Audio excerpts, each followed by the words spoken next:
निषाद विकास संघ समिति जरही के द्वारा वीरांगना फूलन देवी की जयंती मनाई गई। अयोध्या बांध फूलन देवी चौक जरही में वंचित समाज की प्रेरणा स्रोत एवं जननायिका महान वीरांगना फूलन देवी को पुष्प अर्पित कर श्रद्धांजलि दी गई।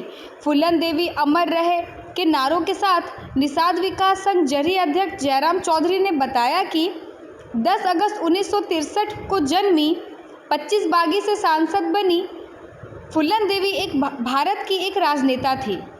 एक निम्न वर्ग में उनका जन्म उत्तर प्रदेश के एक छोटे से गांव गोरहा का पूर्वा में एक मल्लाह के घर में हुआ था।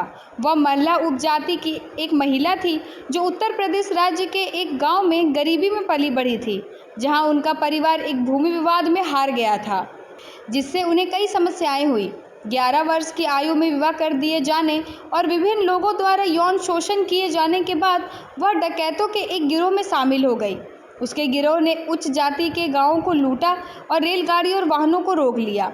जब उसने अपने बलात्कारियों को दंडित किया और अधिकारियों द्वारा पकड़ से बच निकली, तो वह अन्य पिछड़ा वर्ग की नायिका बन गई, जिन्होंने उसे रॉबिन हुड के रूप में देखा। फूलन देवी पर 1981 में बेहमई नरसंहार के लिए अनुपस्थिति में आरोप लगाया गया था, जिसमें कथित तौर पर उसके आदेश पर 20 ठाकुर पुरुषों को मार दिया गया था।